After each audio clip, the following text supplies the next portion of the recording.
Oh, we're rolling. I've got 3, 2. I was waiting for 3, 2, 1. Okay. 3, 2. Sweet. We've just wasted 30 seconds. Cool. That's another hour of downtime on the interweb when we try to upload it. Hey, hi everyone. Yeah, it's me. I'm just coming back with a little report. I thought it was timely because I've just done the Covid-19 haircut.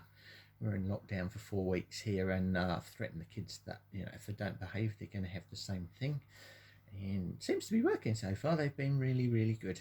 But I sort of came on just because I wanted to talk a little bit, some philosophical views really about Covid-19 and Mrs. M.E Goddess, my dear wife, the other side of the camera there. Go on, turn it around, give everyone a wave. It's your audience.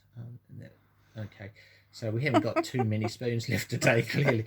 I better hurry up before the phone sort of starts to point at my nipples.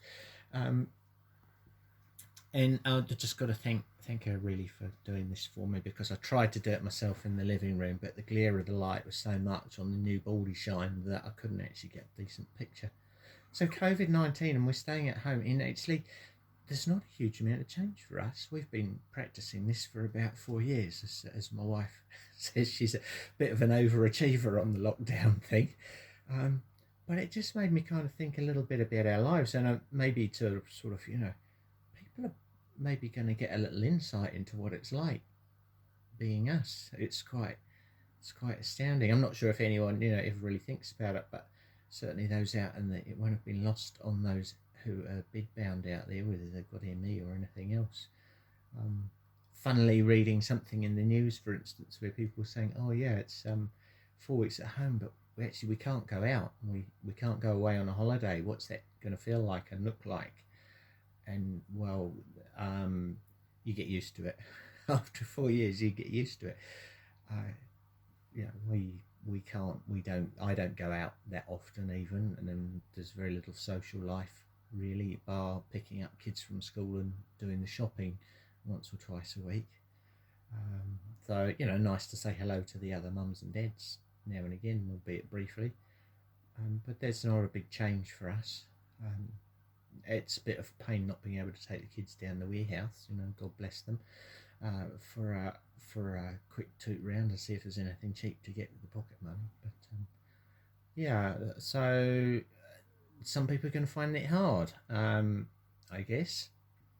There's some other things that just sort of some parallels in there, like the whole kind of not being able to go to work thing. That took me probably the better part of 2 or 3 years to get used to. So God knows what people are going to be going through for 4 weeks, once the novelty's sort of worn off. And from my own experience, you really get more than a couple of weeks off at a time. So to have 4 weeks off, that might seem like a real holiday, or it might seem for some people really kind of hard to get to grips with the fact that you're not in control of what you're supposed to be in control of. Tricky one. And yeah, so some sympathy there for people going through that, and not actually being in control almost of your own life, and certainly not having any financial control over your own life is it's a killer. It really is. It's the root of all our anxieties, and has been most of my anxieties, and has been for the 4.5 years since I finished working. And I get that. I can sympathise. I really hope that the economy gets back on its feet reasonably quickly after this is over, but I think it's going to be 6 to 12 months before that happens, and there's going to be a lot more people experiencing those anxieties. And I'd say, talk to someone if you're getting down, especially if you're a carer, or you're the person who's looking after someone responsible for them, or if you're the person who's more of a support role. Any of you, you're going to get down by this. There's no way around it. WINS are going to do what they can to help you. The government's going to do what they can to help you. But as we know, it's in the long term, if it's not enough, and a lot of people are probably going to be experiencing the situation we're in. So you're going to need help, and you're going to have to ask for help. You'll get it from community and friends and family if they're in a position to support you in I have to wholeheartedly thank anyone that has supported us and continues to do so. From the smallest things to the largest things. Without you, God bless you, I probably wouldn't be here, which would mean my wife probably wouldn't be here, and my kids would be looked after by someone else. And I've only got their friends and family to thank for that.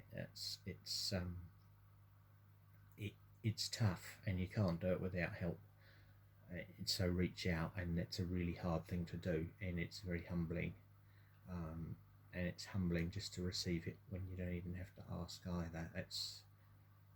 I think it's going to be the making of some people, and probably the breaking and then remaking of some people over the next 12 months. We're all in for a big culture change.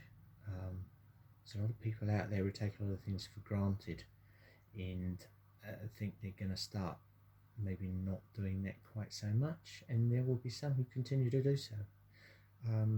But I think there's going to be a bit of a change in the country here overall. We're already a fairly compassionate lot, so it's not going to take much for that to get even better, I guess.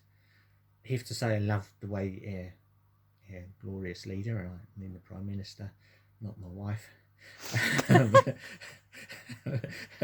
is taking care of us all. I mean, my wife does take care of me emotionally and spiritually. She's my rock, despite the fact that I sometimes have to piece it back together again and slap a bit of cement in there to hold the rock together. But it's a much lighter rock to pick up off the floor these days. But anyway, sorry, our leader, she's been amazing, eh? She's one on a planet, really. She's not just one in a billion. God, if only they made all the leaders out of that mould, that would be gold, wouldn't it? And we, as a world, we'd be reaching for the stars, really. From the fireside chats to the level-headedness. She's great. I think my cat's actually agreeing. She seems to be getting off on this. Sticking her claws in my arm, which is a little disconcerting, miss. Yeah, it is. So where was I? I was rambling again. I'm not sure if this is pointing at my face or my nipples yet, but I know it's probably on the cat. We're still good. Yeah. Cognitive functioning still okay, my love? Yeah. Check. Yeah. And we had a bit of a bad patch last night, didn't we? Mrs. M.E Goddess had one of her non-epileptic seizure type things. And it wasn't pretty. No, it's never pretty. Yeah, we don't do pretty seizures. So I was up till probably about midnight, just doing the caring thing, and so life goes on for us with those sorts of things, and we have the kids home from school, and I've got to be dad's schooler. Which is kind of going okay because they're not killing each other yet, so that's probably a good sign. You're doing brilliantly. I don't know if I'm doing brilliantly or not. I'm doing the best I can. So yeah, Dad was probably a bit late for school. Teacher was a bit late for school this morning, but I do enjoy being called Sir, so it's not too bad. At the end of the day, Leo says, "Okay, we have to sit down on the mat and you have to say bye-bye to us." So we do that, and he runs off and says, "Bye, teacher. Hi, Dad," as he runs back. He's 7. And he's 7, yeah. And then he becomes a little shit again. School's over. School's out, so I can be naughty again, yeah. Great. So, no, he's been great, and Isabella's been good too. She's 11? 11? I forget how old their kids are. The older two are guys are 20-something, but... Nearly 12. So anyway, yeah, so doing the whole schooling thing as well as kind of sometimes it's a bit of an ask, and other days it's a bit of a breeze, to be honest, and I can get some other things done. Not sure how well I'm doing. I think we've got a few things going okay. Sometimes I don't quite have the energy to do as much as I'd like, in probably I'm as much to blame for that as anything else. But we're not doing hard out school. It's just we're not. Yeah, just keeping them. I mean, at least interested. The kids have probably got a little more self-discipline than me. So it's just a lot to have. But it's going okay. I feel a bit kind of like yeah, all this stuff everywhere on Facebook. Like sometimes Facebook's great, and sometimes I look at Facebook and I feel exhausted. I look at all these wonderful things that all these wonderful people I know do with their children, and I just think, oh my God, I cannot match that even remotely. But then I remind myself not to even try to, in because my kids have low expectations of me anyway. So actually, me trying to make an effort for school is probably quite nice for them. Weren't you trying to be philosophical about I with was, but you COVID? can't only be philosophical for so long. So we was like, oh yeah, so don't forget everyone when you're going back to work, and all of this is over. Spare a thought for us poor buggers who are still in lockdown. This is our normal most winters. We have to, we have the sanitizer at the door. I'm careful not to bring bugs into mama, and if the kids are sick or I'm sick, we can't spend too much time in here, so it can be a bit lonely for mama sometimes in the winter too. And if she gets a bug, God, that's usually fairly horrendous, because that can wipe her out for weeks and weeks. And I would dread the coronavirus even coming anywhere near us. That's just she'd be gone. It's plain and simple, she'd be gone. You sit here hoping that the curve is well flattened and that there's going to be enough ventilators, because otherwise as she's pointed out, and it's quite right, we've seen it around the rest of the world already, Italy and even in America, people having to choose who goes on the ventilator, and if you're chronically ill already, then You don't get chosen. You don't. Yeah, so we remain in our little most vulnerable members of society bucket, and here we will stay as well, because there's not a lot of extra help, and we're even more at risk. And I could rabbit on about it's great that benefits are going up, but we'll only see $1 of the 25, things like that. It's because our costs are so high that we have this lovely thing called temporary additional support, which helps us going, but our costs are so high for a reason.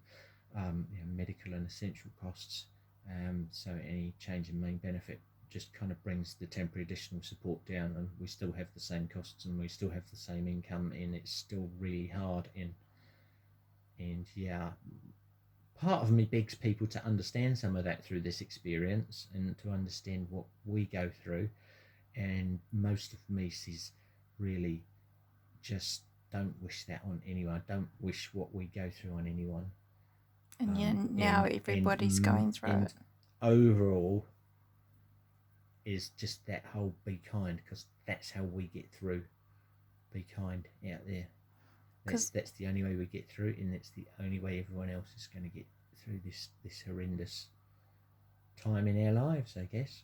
Because when this lockdown ends, ours continues. Yes, we're so lucky. We're total overachievers. Yeah. But when the lockdown ends, we might ever send the kids back to school at some point, probably after the others. But we'll see. We just play that by ear like everyone else. So yeah, I mean, like I could do. If you like, I'd do a daily update. Dead school. M.E Goddess, Mr. thereof. Well, I just update each day like the Prime Minister, but I think people will soon get bored, so maybe I'll just do one every week. I think it's good to acknowledge chronically ill people, the invisible people in the community. Yeah, and there's a lot out there. There's like, I don't know what this. Oh, that's something that I'm going to do one on the stats, right, for work and income stats, because I'm a sad nerd that studies these things. There's like the 300,000 odd people normally unemployed in this country, and about 70,000 are long-term chronically ill, more than 12 months. In another 30,000 are on 6 months to 12 month, short-term sickness. And so about a third of our benefit population welfare population is made up of sick and disabled people. And I'll look at all the other stats and I wonder how they're going to go, because the next quarter lot's due out from end of March.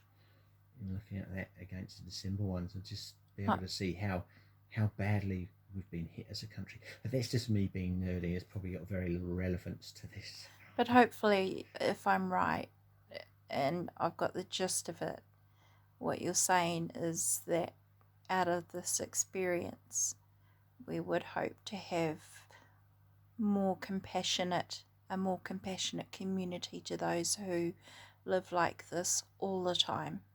Yeah, that's my great hope, is that we become more visible. Yeah. Because, you look at the whole situation at the moment and you've got these 100,000 people, and they're only those 100,000 odd that are longish term sick and really long term sick that need benefits. There are probably more out there that don't, although they might do soon. Yeah. And just that's a lot of people and they could be living in your community.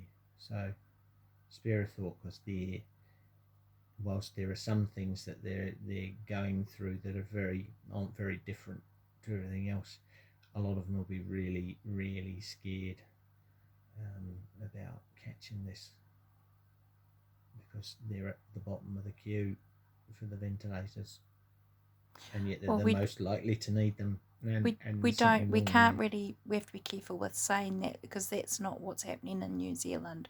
No. But I'm just saying that's what people are scared of. Yeah.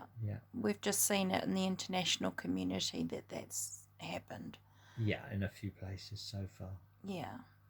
And so the best thing to do is stay home. And be kind to each other. Be kind and compassionate. Okay, Dave. Are you done? Yeah. Are you sure? Yeah. There's nothing else you want to go on about? No, I'm not going to. No? No. Okay. Not even a little bit?